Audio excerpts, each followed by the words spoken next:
We want to thank you for taking a moment from your schedule to partake in this meaningful event with us. Present today are the mothers of Zeta, Seth, Hudson, and Travis. My name is Michelle, a resident of Miami-Dade County. I am the mother of Zeta and Seth,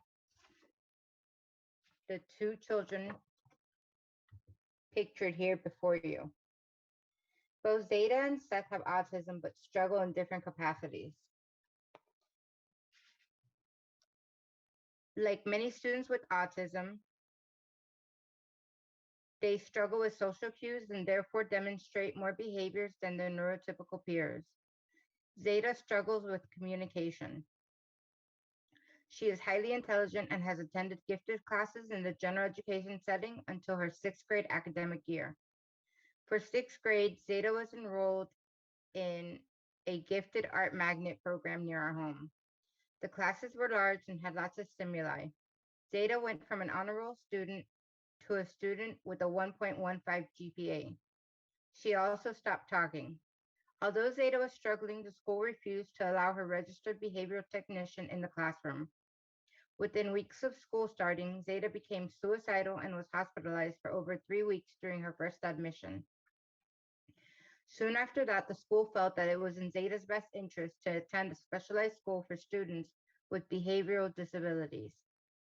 At the special school, Zeta was not able to get the same stimulation for gifted classes she had in previous years. Seth struggles with aggression. Since he started his academic career, Seth has had a hard time with sitting in his seat for longer than 10 minutes. Regular remarks from teachers are he needs constant redirection. My son Seth was also pushed into a self-contained classroom for students with emotional disabilities. In the classroom, he has learned to mimic the behaviors of some of the other students that have more severe behavioral issues. He has also eloped from the classroom on various occasions. I'm a firm believer that had my children had access to their registered behavioral technician in the classroom setting to help them navigate their school day, they could succeed in a general education setting. In the general education setting, my children would have the opportunity to meet and model neurotypical peers.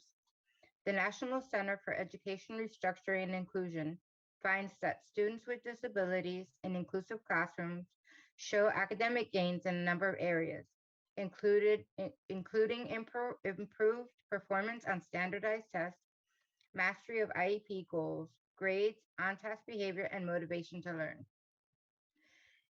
I am here today to ask you for your support on House Bill 538 and Senate Bill 255 to ensure that future students are able to receive the supports needed in order to ensure they are successful in school. By supporting these bills, you will help other SES and Zeta stay in an inclusive setting with proper supports. I thank you for your support. My children thank you for your support.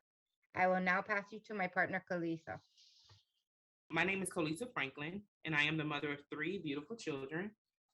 Talia, who is 15 with a diagnosis of attention deficit disorder, Treasure, who is 8 and is neurotypical, and TJ, who just turned 4 years old last week, and he is severely medically complex.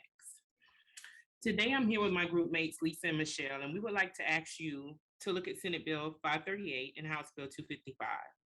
This bill would allow registered behavior technicians that a parent chooses to send into the school setting to be permitted. Senate Bill 1108 that passed years ago covered physical therapists, speech and language pathologists, occupational therapists, and etc., but there was no such thing as an RBT back then.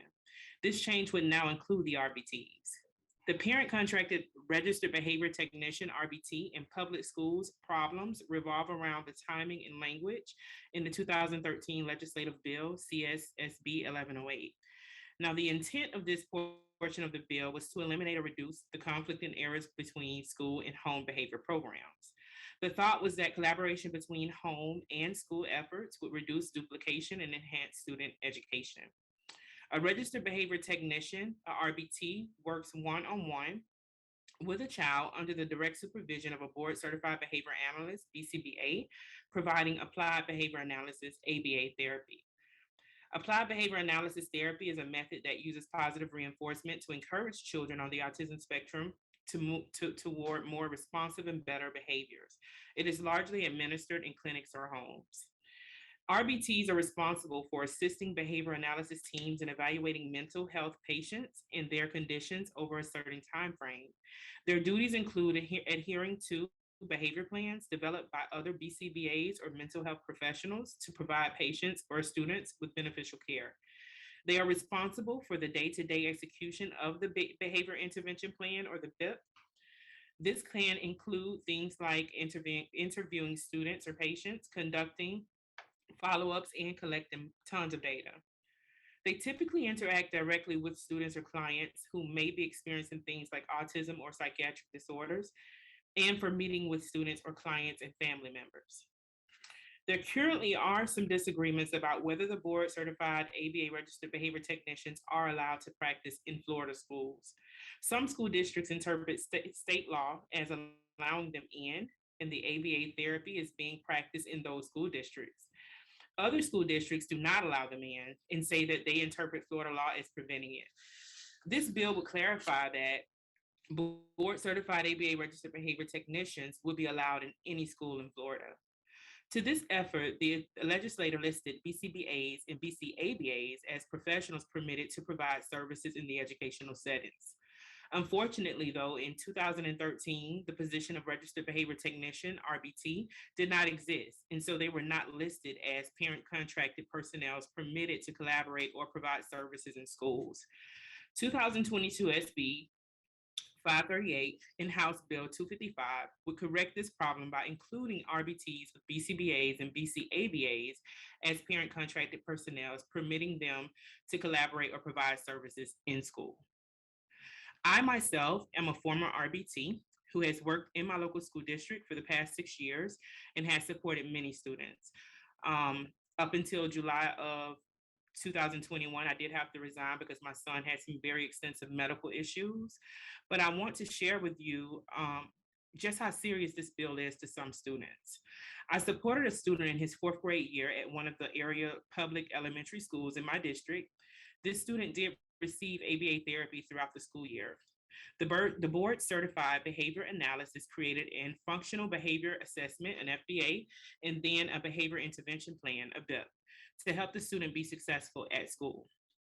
The BCBA trained me on the implementation of the student's BIP, and we supported him until the end of that school year, since he wasn't an ESY extended school year student. When the new year began, the student was moved to a different public elementary school in the district.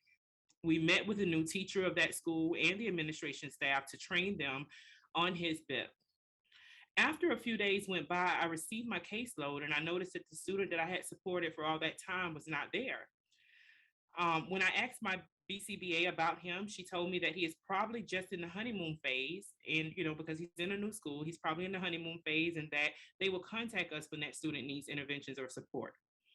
Later, I found out that the school refused our services as a behavior team. And by the end of his 5th grade year, that student was sent to the Department of Juvenile Justice, where he spent a very long time in that facility. And I really feel that had we been allowed to go into the school to continue supporting the student, the outcome could have been very different. Supporting this bill could help ensure that this doesn't continue to happen to other students. Now you're going to hear from my partner, Dr. Lisa Harrison, who is going to wrap things up with some statistics and data. My name is Lisa Harrison, and I'm not only the parent of 3 boys, Carter, Hudson, and Griffin, who are part of Florida's Exceptional Student Education ESE program, but I'm also an ESE teacher for Palm Beach County Public Schools. Carter is 12 and was diagnosed with attention deficit hyperactivity disorder, ADHD, when he was 7. Hudson is 11 and was diagnosed with autism at 18 months. Griffin is 10 with language and speech delays. We've all heard the saying that it takes a village to raise a child. And I'm here today, and I can firmly say that it takes an extremely large village to help raise and educate a child with special needs. Over the years, I've personally seen why early diagnosis, therapy, education, and collaboration between school and home are all critical in facilitating a child and adult with special needs and learning to lead a more fulfilling, complete life. Communication and collaboration between school and home are critical in educational and personal growth.